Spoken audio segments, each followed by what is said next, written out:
Hi dear students, I am Bharat SN, your social science teacher.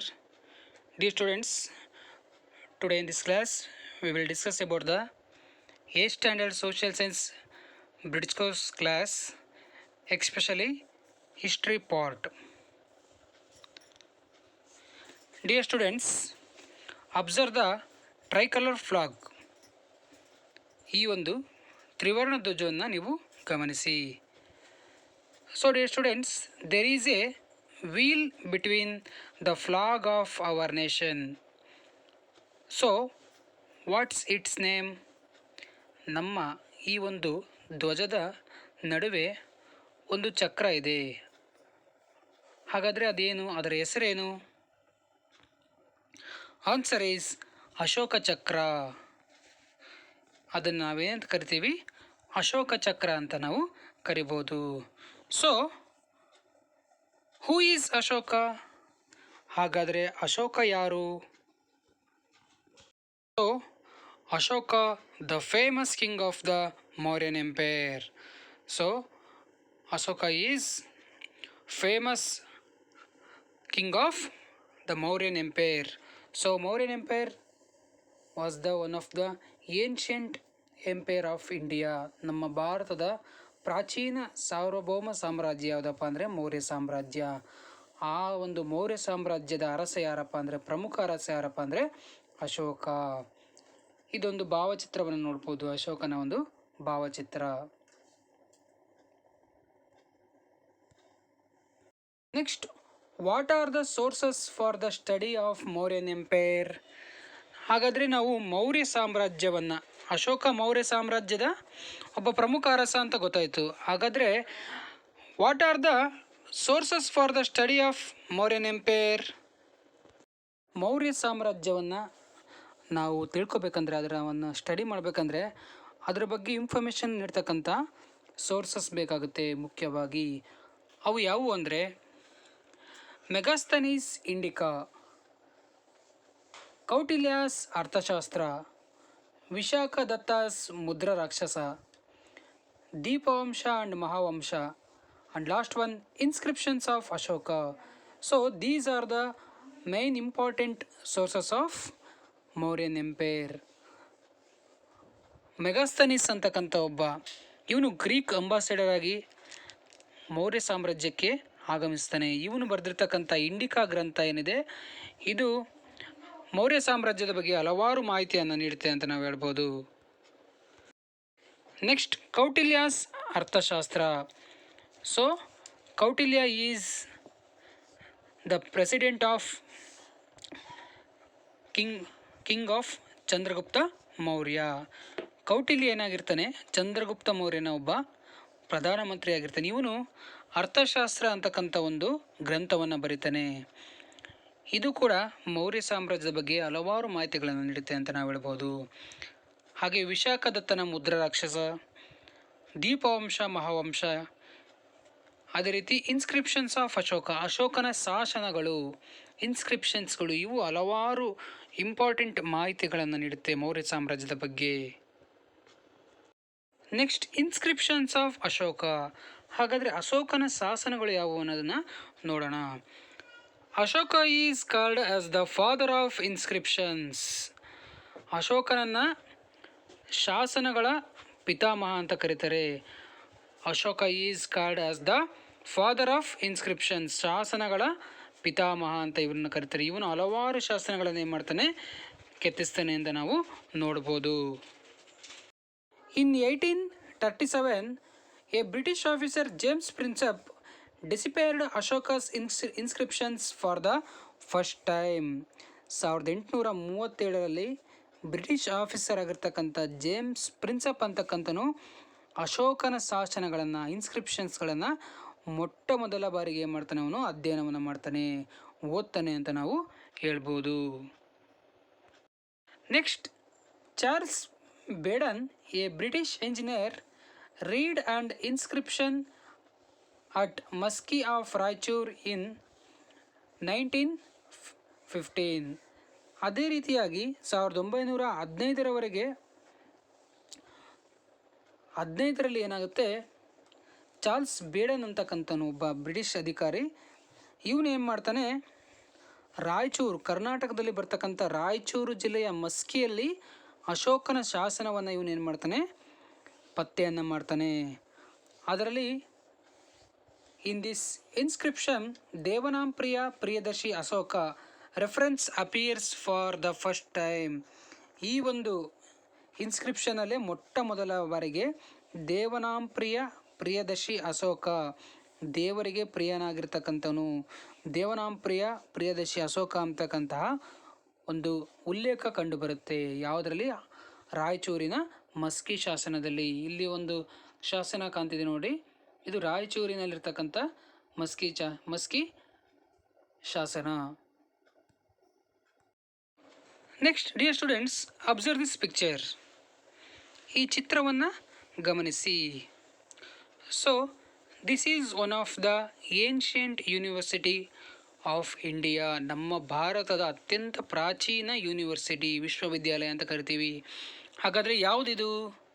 This is Nalanda university, Nalanda ವಿಶ್ವವಿದ್ಯಾಲಯ ಅಂತ ನಾವು ಇದನ್ನು ನೋಡ್ಬೋದು. So it is the famous name of the ancient study center in Bihar, India.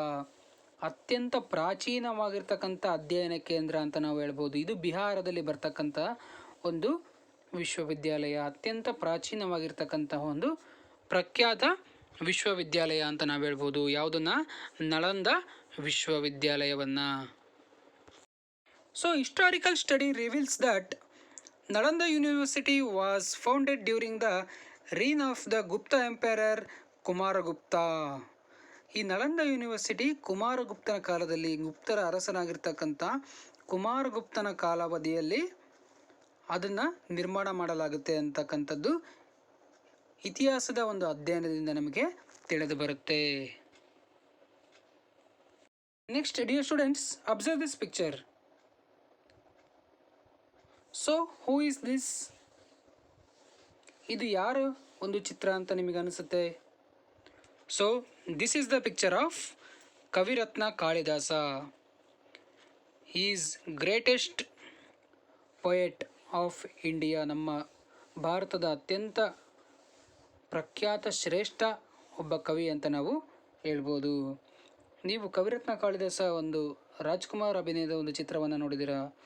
ಆ ಚಿತ್ರದಲ್ಲಿ ಕವಿರತ್ನ ಕಾಳಿದಾಸನ ಒಂದು ಬೌದ್ಧಿಕ ಪ್ರೌಢಿಮೆಯ ಬಗ್ಗೆ ನಿಮಗೆ ಅರ್ಥವಾಗುತ್ತೆ ಅಂತ ನಾವು ಹೇಳ್ಬೋದು. ನೀವು ಇದರ ಒಂದು ಸಣ್ಣ ತುಣುಕನ್ನು ನಿಮಗೆ ತೋರಿಸ್ತೀನಿ. ಆಲ್ರೆಡಿ ನೀವು ನೋಡಿದ್ದೀರಾ, ಆದರೂ ಕೂಡ ಕವಿರತ್ನ ಕಾಳಿದಾಸನ ಒಂದು ಕಲ್ಪನೆ ಬರೋದಕ್ಕೋಸ್ಕರ ರಾಜ್ಕುಮಾರ್ ಅಭಿನಯದ ಒಂದು ಸಣ್ಣ ತುಣುಕನ್ನು ನಿಮಗೆ ತೋರಿಸ್ತೀನಿ.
ಸೊ ಡಿಯರ್ ಸ್ಟೂಡೆಂಟ್ಸ್, ಈಗ ನೋಡಿದ್ರಲ್ಲ, ಕಾಳಿದಾಸನಿಂದ ಕಾಳಿದಾಸ ಮಹಾ ಒಂದು ಕಾಳಿಯಿಂದ ಏನು ಮಾಡ್ತಾನೆ, ವರವನ್ನು ಪಡೆದಿದ್ದರಿಂದ ಅವನನ್ನು ಕಾಳಿದಾಸ ಅಂತ ಕರೀತಾರೆ.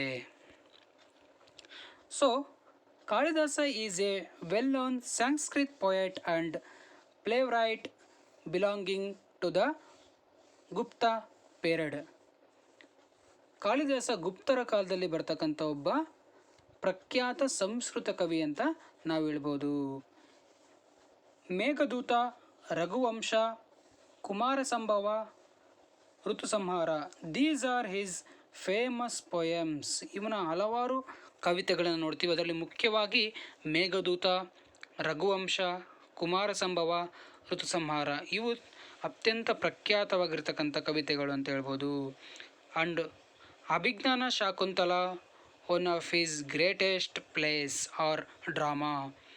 ಅಭಿಜ್ಞಾನ ಶಾಕುಂತಲ ಅಂತಕ್ಕಂಥ ನಾಟಕ ಅತ್ಯಂತ ಪ್ರಖ್ಯಾತಿ ಹೊಂದಿರತಕ್ಕಂಥ ಇವನ ನಾಟಕ ಅಂತ ನಾವು ಹೇಳ್ಬೋದು.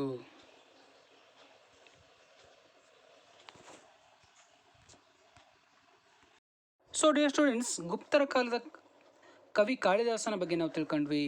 ಅದೇ ರೀತಿ ಗುಪ್ತರ ಕಾಲದಲ್ಲಿ ಹಲವಾರು ಸೈಂಟಿಸ್ಟ್ಸ್ಗಳನ್ನು ನಾವು ನೋಡ್ತೀವಿ.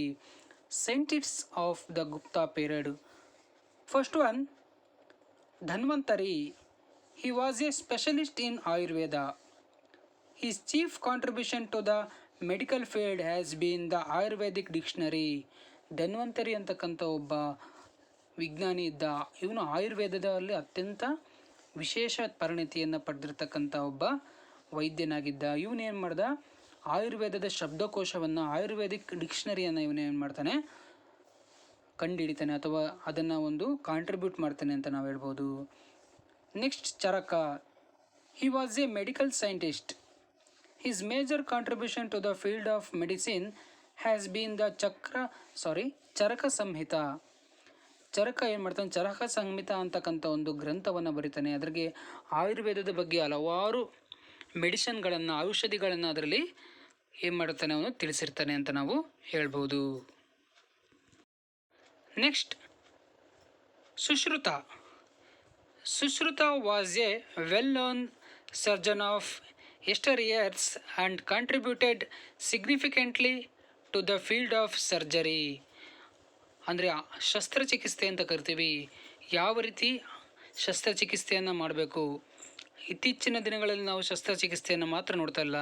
ಹಿಂದೆ ಸುಶುಸ್ತ್ರ ಅಂತಕ್ಕಂಥವನು ಮನುಷ್ಯನ ಶಸ್ತ್ರಚಿಕಿತ್ಸೆ ಆಪರೇಷನ್ ಹೇಗೆ ಮಾಡಬೇಕು ಅನ್ನೋದ್ರ ಬಗ್ಗೆ ಅವನು ಆವಾಗಲೇ ಅದನ್ನು ಕಂಡುಹಿಡಿದಿದ್ದ ಅಂತ ನಾವು ಹೇಳ್ಬೋದು. ನೆಕ್ಸ್ಟ್, ಆರ್ಯಭಟ.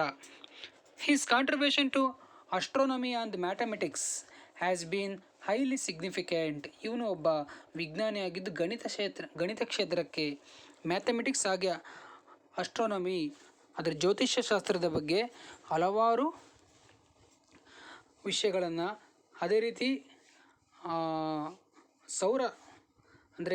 ಸೌರಮಂಡಲದ ಬಗ್ಗೆ ಹಲವಾರು ವಿಷಯಗಳನ್ನು, ಹಲವಾರು ಸಂಶೋಧನೆಗಳನ್ನು ಇವನು ಮಾಡ್ತಾನೆ ಅಂತ ಹೇಳ್ಬೋದು. ಖಗೋಳ ವಿಜ್ಞಾನಿ ಕೂಡ ಆರ್ಯಭಟ ಆಗಿದ್ದಾನೆ. Dear students, I ask you some questions. Who know the answer? Note on your book. What was the capital of Simuka, the founder of the Satavahana dynasty? Satavahana ವಂಶದ ಸ್ಥಾಪಕನಾಗಿರ್ತಕ್ಕಂಥ ಸಿಮುಕನ ರಾಜಧಾನಿ ಯಾವುದು? Dear students, you know that? ನಿಮಗೆ ಗೊತ್ತಿದೆಯಾ ಅದು ಯಾವುದರ ರಾಜಧಾನಿ ಯಾವುದು ಅಂತ? Answer is Srikakulam. ಶ್ರೀಕಾಕುಳಂ ಅಂತಕ್ಕಂಥದ್ದು ಸಿಮುಕನ ರಾಜಧಾನಿಯಾಗಿತ್ತು. ಶಾತವಾಹನ ವಂಶದ ಸ್ಥಾಪಕ ಯಾರು ಅಂದರೆ Simuka. Next, what was the first inscription found in Kannada? ಕನ್ನಡದಲ್ಲಿ ದೊರೆತ ಮೊಟ್ಟ ಮೊದಲ ಶಾಸನ ಯಾವುದು? ನಿಮಗೆ ಗೊತ್ತಿದೆಯಾ ಡಿಯರ್ ಸ್ಟೂಡೆಂಟ್ಸ್? ಹಾಗಾದರೆ ಸರಿಯಾದ ಉತ್ತರ ಹಲ್ಮಿಡಿ ಶಾಸನ. ಹಲ್ಮಿಡಿ ಇನ್ಸ್ಕ್ರಿಪ್ಷನ್ ಇದು ಕನ್ನಡದಲ್ಲಿ ದೊರೆತಿರ್ತಕ್ಕಂತಹ ಮೊದಲ ಶಾಸನ ಅಂತ ನಾವು ಹೇಳ್ಬೋದು. ಇಲ್ಲಿ ಹಲ್ಮಿಡಿ ಶಾಸನದ ಒಂದು ಪಿಕ್ಚರನ್ನು ನೋಡಿ. ಇದು ಕನ್ನಡದಲ್ಲಿ ದೊರೆತಿರ್ತಕ್ಕಂಥ ಮೊದಲ ಶಾಸನ. ಇಲ್ಲಿ ಕಾಣ್ತಿರೋ ಒಂದು ಚಿತ್ರ ಹಲ್ಮಿಡಿ ಶಾಸನದ ಒಂದು ಚಿತ್ರ ಅಂತ ನಾವು ಹೇಳ್ಬೋದು.